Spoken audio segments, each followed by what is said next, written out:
malam sahabat GPIB, kembali kita berjumpa di dalam program Night Call GPIB bersama dengan saya, Pendeta Olivia Susandra Saya Salu, yang saat ini melayani di Jemaat GPIB Immanuel Pekanbaru, Hospelkes Maranatha dan Hospelkes Efrata. Setelah kita boleh melakukan aktivitas selama 1 hari ini, mari kita mau kembali disapa dengan pembacaan dan renungan firman Tuhan. Untuk itu, mari kita berdoa. Bapa kami yang bertahta dalam kerajaan surga, kami bersyukur Tuhan, Engkau boleh menyertai kami dalam rangkaian aktivitas kami pada malam hari ini.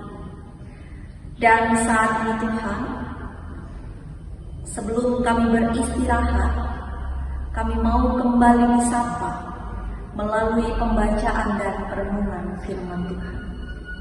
Untuk itu, kiranya Roh Kudus Tuhan turun atas hati dan pikiran kami, sehingga kami mampu memahami dan mampu melakukan firman Tuhan ini di dalam kehidupan kami sehari-hari. Berfirmanlah ya Allah, karena kami umat-Mu siap untuk mendengar. Amin. Sahabat GPIB yang dikasihi oleh Tuhan, bacaan Alkitab kita pada malam hari ini tertulis dari Amos pasalnya yang ke-8, ayat 1 sampai ayatnya yang ke-3. Amos pasalnya yang ke-8, ayat 1 sampai ayatnya yang ke-3. Saya akan membacakannya bagi kita semua. Menyatakan, inilah yang diperlihatkan Tuhan Allah kepadaku. Tampak sebuah bakul berisi buah-buahan musim kemarau. Lalu berfirmanlah ia, apakah yang kau lihat, Amos? Jawabku, sebuah bakul berisi buah-buahan musim kemarau. Berfirmanlah Tuhan kepadaku, kesudahan telah datang lagi, umatku Israel. Aku tidak akan memaafkannya lagi. Nyanyian-nyanyian di tempat suci akan menjadi rantakan pada hari itu. Demikianlah firman Tuhan Allah. Ada banyak bangkai, kemana-mana orang melemparkannya dengan diam-diam. Demikianlah pembacaan firman Tuhan kita. Bapak Ibu Saudara yang dikasihi oleh Tuhan kita Yesus Kristus, dalam hidup kita sebagai orang Kristen, hal yang paling susah dan masih terus kita usahakan untuk kita lakukan adalah menghidupkan firman Tuhan itu dalam kehidupan kita sehari-hari. Dan ini sangat susah untuk kita lakukan. Dan itu tidak hanya terjadi dalam kehidupan kita saat ini, tapi juga terjadi dalam kehidupan bangsa Israel saat ini. Kita tahu bersama bahwa bangsa Israel ini adalah bangsa atau umat yang dipilih oleh Allah. Tapi ternyata dalam kehidupannya, dalam perjalanan bangsa Israel, mereka juga dijumpai oleh beberapa pelanggaran yang mereka lakukan. Hidup mereka tidak sesuai dengan kehendak Allah. Dan itulah yang tertulis dalam perikop yang kita baca pada malam hari ini. Menghidupkan firman Tuhan. Kalau kita lihat dalam kisah Nabi Amos, saat itu Nabi Amos hadir, diutus oleh Allah untuk kembali mengingatkan bangsa Israel agar mereka bisa melakukan firman Tuhan, melakukan kehendak Tuhan dalam kehidupan mereka. Karena saat itu bangsa Israel hidup tidak sesuai dengan kehendaknya. Dan ini terlihat dari praktek-praktek dalam kehidupan sosial mereka. Ketika dalam kehidupan rohani mereka, kuil-kuil peribadatan yang kita kenal berada di Betel dan berada di Dan, kuil ini begitu membanggakan bagi orang Israel. Dan orang Israel, bangsa Israel pun lihat dan menganggap bahwa Allah begitu bangga kepada mereka. Karena terlihat korban bakaran yang mereka persembahkan kepada Allah berbau harum. Selain itu, sajian-sajian yang mereka berikan dalam peribadahan itu selalu lengkap sesuai dengan Taurat. Bahkan dalam perayaan-perayaan yang dibuat baik di Betel maupun di Dan, perayaan-perayaan yang dibuat selalu begitu meriah. Dan ini menjadi kesombongan bagi bangsa Israel. Dan mereka selalu mengatakan bahwa Allah begitu mengasihi mereka. Namun, ini berbanding terbalik dengan kehidupan sosial mereka. Ketika mereka begitu membanggakan kehidupan rohani mereka diterima oleh Allah, tapi dalam kehidupan sosial mereka justru selalu menjatuhkan satu dengan yang lainnya. Mereka menyiksa satu dengan yang lainnya. Mereka menindas, mereka melakukan kecurangan antar sesama mereka.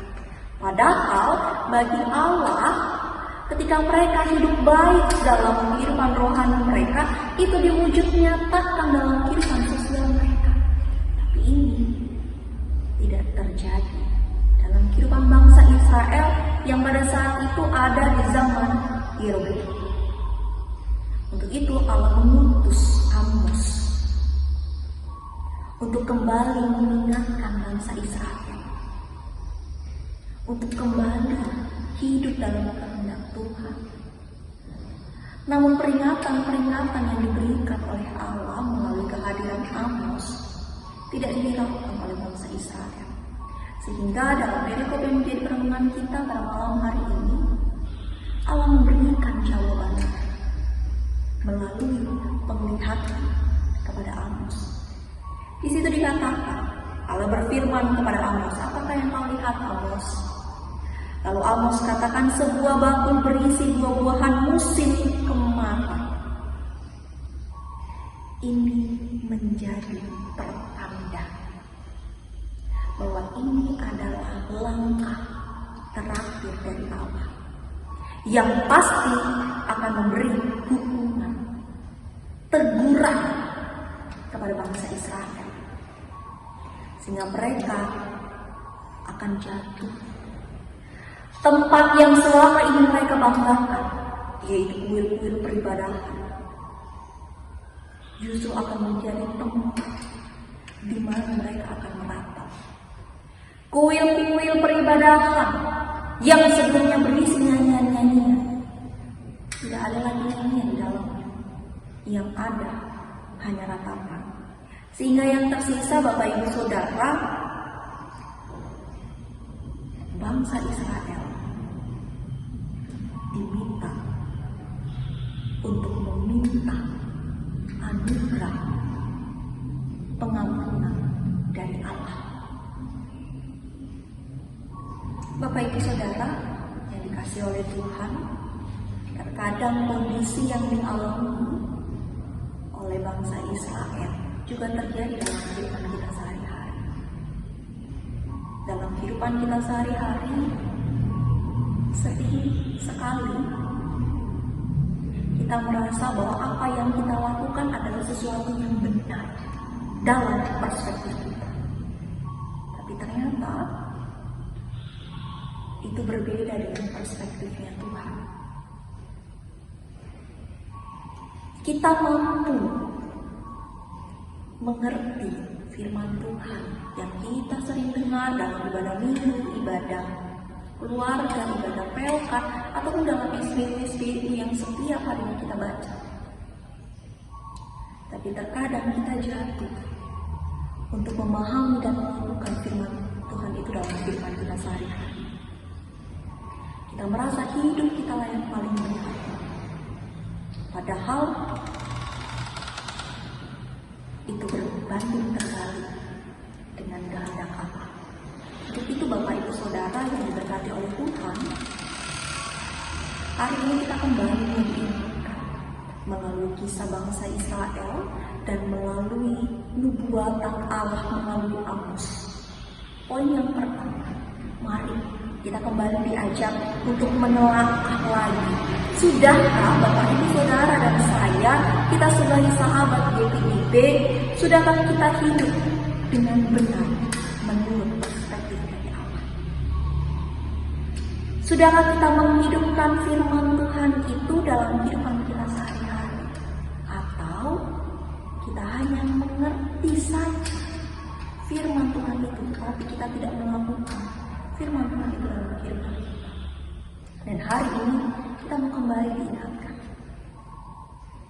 Mari lakukan firman Tuhan yang telah sahabat GPIB dengarkan dan lakukan itu dalam kehidupan kita sehari-hari.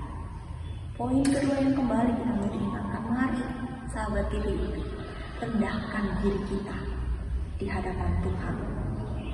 Minta Roh-Nya untuk menuntun Bapak Ibu Saudara dan saya, untuk menuntun kita tidak meninggikan ego kita, melainkan bersyukur karena anugerah Tuhan dalam kehidupan kita. Untuk itu mari kita menutup hari kita dengan selalu bersyukur dan minta tuntunan dari Roh Kudus, agar kehidupan kita boleh selalu mencerminkan firman Tuhan di dalam kehidupan kita sehari-hari. Tuhan memberkati kita. Amin. Mari kita berdoa. Bapa di dalam surga, kami bersyukur karena di malam hari ini Tuhan kembali mengingatkan kami untuk selalu hidup sesuai dengan firman Tuhan, dan mampukan kami agar kami benar-benar mempraktekkan firman Tuhan ini di dalam kehidupan kami sehari-hari. Mampukan kami juga Tuhan, agar kami tidak meninggikan ego kami, tapi justru kami merendahkan diri kami. Karena kami sebagai manusia bukanlah apa-apa. Karena yang berkuasa hanyalah Allah. Saat ini Tuhan, kami akan beristirahat, kami akan mengakhiri hari ini. Tuhan kiranya menjaga istirahat malam kami, sehingga esok hari Tuhan kembali bangunkan kami untuk melakukan aktivitas. Ini doa syukur dan harapan kami Tuhan. Di dalam nama Yesus Kristus Tuhan dan Juru Selamat kami berdoa. Amin. Demikian night call kita pada malam hari ini. Selamat beristirahat. Tuhan Yesus memberkati.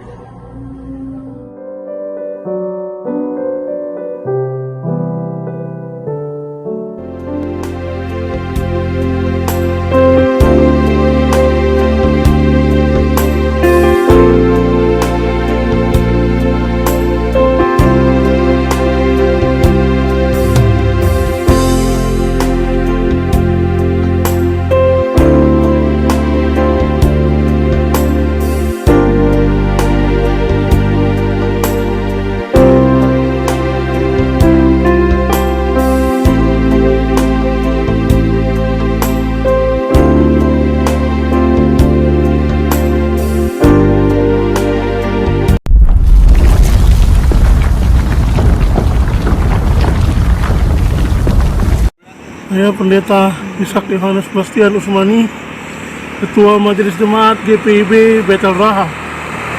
Saat ini saya berada di Pospelkes Merimbano Latompa, wilayah paling timur pelayanan GPIB. Seperti Bapak Ibu saksikan saat ini, tahun yang lalu pagar dari Pospelkes Merimbano Latompa ini rubuh diakibatkan oleh curah hujan yang tinggi dan volume gempa. Oleh karena itu, pada kesempatan saat ini saya mohon dukungan doa dan juga dana agar kami dapat membangun kembali pagar Pospelkes Merimbano Latompa yang sudah rubuh ini, dan anggaran yang dibutuhkan sekitar 240 juta rupiah, karena kami akan merubah kembali posisi pagar dari Pospelkes Merimbano Latompa ini. Dan saya berharap dengan dukungan doa dan juga dukungan dana dari Bapak Ibu, kami dapat membangun kembali pagar pos Perkes Merimbangun Tompa ini supaya bisa menjadi bagus kembali, sehingga semuanya boleh mendatangkan kemuliaan bagi nama Tuhan.